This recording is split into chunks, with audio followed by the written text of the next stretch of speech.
Danny Crawford stood on County Road 20 with $47 in his pocket and a duffel bag at his feet.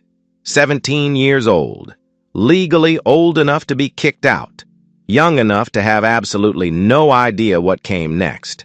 The sun was dropping toward the horizon on that June evening in 1973, and everything he owned was packed in that worn bag.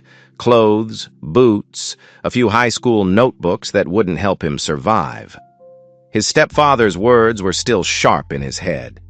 "You're not my kid. You're 17 now. Get out." Not shouted, just stated, like explaining that water runs downhill. His mother had stood in the doorway behind her husband, crying so quietly it was almost silent, hands shaking, eyes red. She watched her husband shove Danny's things into that bag and push him toward the door. Danny turned once, hoping she'd say his name. She didn't.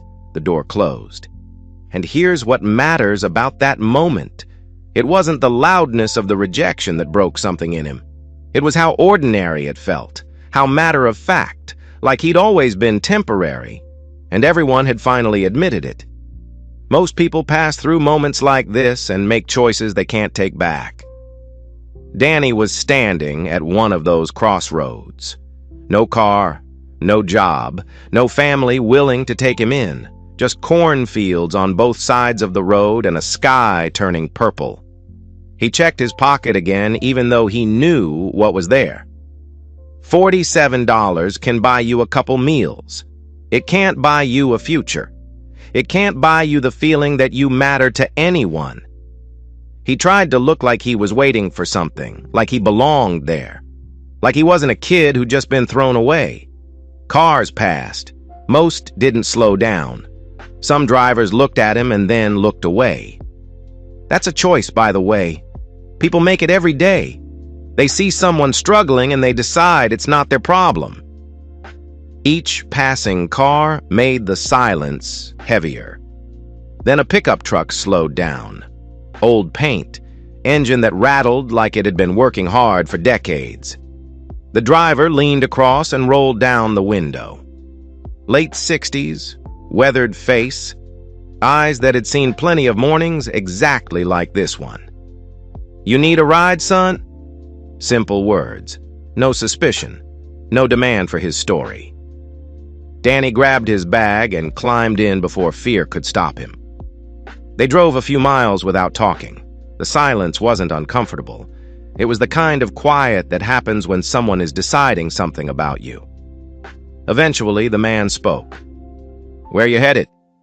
"I don't know," Danny said, because lying would have taken more energy than he had. The truck kept moving. "You got family somewhere?" "No, sir." "How old are you?" 17. "You just graduate?" "Last month." The man nodded like he was adding things up. "You got a job?" "No, sir." "Any skills?" Danny hesitated. He didn't know how to sell himself because nobody had ever bought what he was offering. "I can work," he said finally. "I'm strong. I learn fast." The man didn't answer right away, and this is where Danny's life changed, though he didn't know it yet. After a long moment, the man said, "Name's Earl Mitchell. I've got a farm. 400 acres. Corn and beans. I'm getting old. Need help. Can't pay much. $80 a week. You can sleep in the machine shed for now." $80 a week. A corner in a machine shed. To Danny Crawford, standing on that road with $47 and nowhere to go, this sounded like salvation. He nodded hard. "Yes, sir. Thank you." Earl glanced at him. "We'll see how it goes." And just like that, Danny went from homeless to employed, from discarded to useful, from nothing to something. The farm wasn't impressive. Fields stretched in every direction, equipment parked where it had been left, buildings worn but standing. Earl showed him where he'd sleep. The machine shed was a corner cleared out just enough for a cot, a small table, and a space heater older than Danny felt. But it was dry. It was safe. It was more than he'd had an hour earlier. The next morning started before sunrise. Earl didn't give speeches about work ethic or second chances. He showed Danny what needed doing and expected him to do it. Feed, clean, haul, fix. The work was brutal and constant, the kind that leaves your hands raw and your back aching in ways you feel in your bones. Danny didn't complain. He didn't ask for breaks. He worked like someone who knew this was his only shot. And here's what Earl noticed and what matters about character. Danny didn't just work hard when Earl was watching. He worked hard when nobody was watching. He worked hard when it would have been easier to slack off. He worked like someone who understood that reputation is built in private moments, not public performances. Within 2 weeks, Earl trusted him with equipment, let him drive, let him fix things. Danny asked questions when he didn't understand, stayed quiet when he did. At night, lying on that cot in the machine shed, listening to wind move through the building, he thought about what his life had been a month ago and what it might become now. He didn't let himself think about his mother too much. That hurt in a way that made breathing difficult. He focused on the work instead. Sunrise to sunset. $80 a week. He saved almost all of it. Ate cheap. Bought nothing he didn't need. After 3 months, he had $940. Earl let him use an old 1962 Chevy pickup that barely ran. Danny fixed it himself with salvaged parts and borrowed tools, learning as he went. One Saturday in September, flipping through the Grundy register, he saw an ad. Farmall H-Tractor for sale. Needs work, $100. Most people would have skipped right past it. Danny didn't. He read it again and again. He folded the paper and put it in his pocket. He had $840 left. Spending $100 would nearly clean him out.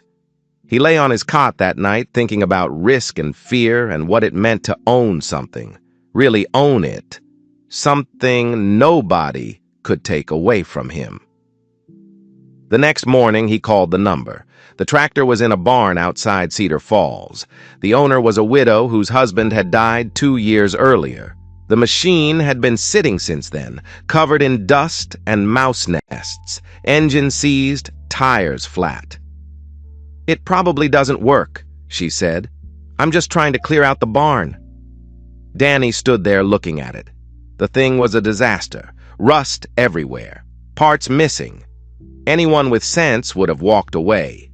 But Danny had learned something in that machine shed over the past 3 months. He'd learned that broken things can be fixed if you're willing to work. He'd learned that nobody else's opinion matters if you're the one doing the work. He paid her the $100, borrowed Earl's truck to haul it back. And then he got to work. He didn't know what he was doing. Not really. He'd never rebuilt an engine, never restored anything. But he read manuals, asked Earl questions, spent every spare moment in that shed, hands covered in grease, mind focused on one problem at a time. 3 months later, on a cold December morning, he tried to start it. The engine coughed, sputtered, then caught. The sound was rough and loud and beautiful. Earl heard it from the house and came out to the shed. He stood there watching Danny on that tractor. And he didn't say anything at first. Finally, "You might have something there." Danny used that tractor through the winter, used it through spring planting. It broke down twice. He fixed it. It broke down again. He fixed it again. And here's what he was learning without knowing he was learning it. Reliability matters more than perfection. Consistency beats talent. Showing up beats skill. By summer of 1974, Danny had saved $1,500. That's when Earl made him an offer. "I'll rent you 80 acres, Earl said. "You farm it. Keep what you make.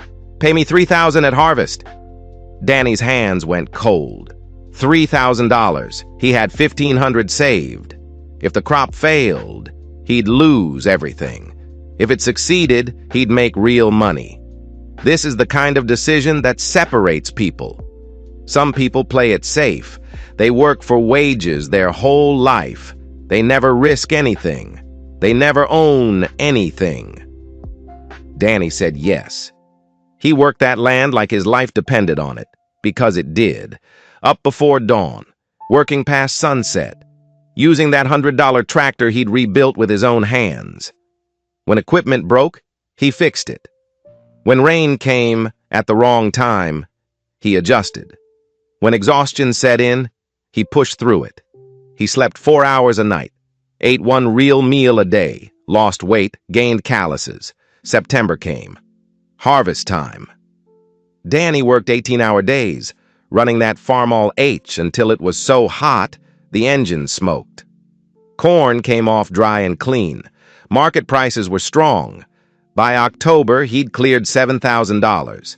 He paid Earl the $3,000 first, laid it out carefully, because owing nothing felt better than owning anything. Then he bought a real bed, a dresser, a chair, things that made the corner of the machine shed feel less like hiding and more like choosing. He saved the rest. Earl watched all this with quiet approval.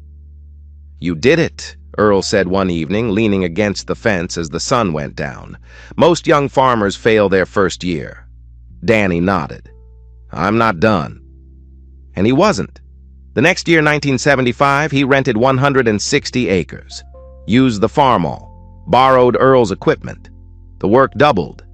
Danny didn't change how he lived. He made $28,000 that year and bought a used 1964 Ford tractor for $1,200. Paid cash. It wasn't flashy. It didn't need to be. It worked. In 1976, he rented 240 acres and made $41,000. In 1977, 320 acres plus another 80 from a neighbor. He bought his first combine, a used 1968 John Deere, for $9,000. Money he'd saved by saying no to almost everything that wasn't essential. People saw him in the same worn work clothes, driving the same old truck, and assumed he was scraping by. They didn't see the discipline behind it. They didn't see how he tracked every dollar, how he refused to borrow, how he prepared for bad years even when good ones came. This is the difference between looking successful and being successful. Most people optimize for appearance. Danny optimized for survival. By 1978, at 22 years old, Danny was farming 800 acres and had $94,000 in savings. Earl retired that year, stepped back from daily work, handed Danny the rest. "It's all yours to farm," Earl said. "Pay me $10,000 a year, the rest is yours."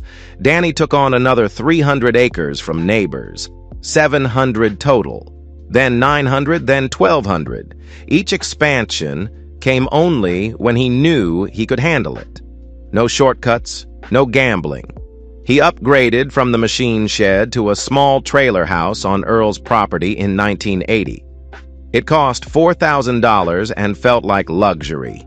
Heat, running water, a kitchen. He drove the same 1962 Chevy until 1984, when the frame finally cracked beyond repair. When he replaced it, it was with a used 1979 Ford for $2,800. He wore Carhartt overalls from the farm supply store. $32 a pair.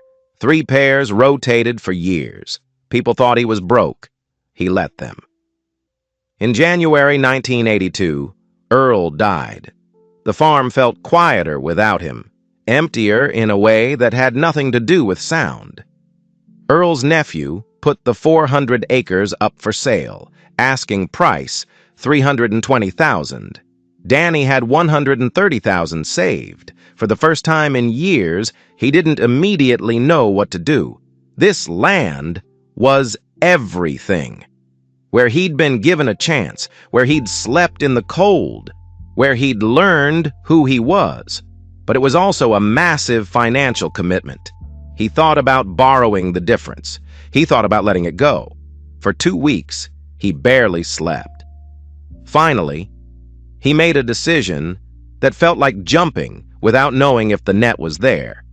He offered $180,000 cash.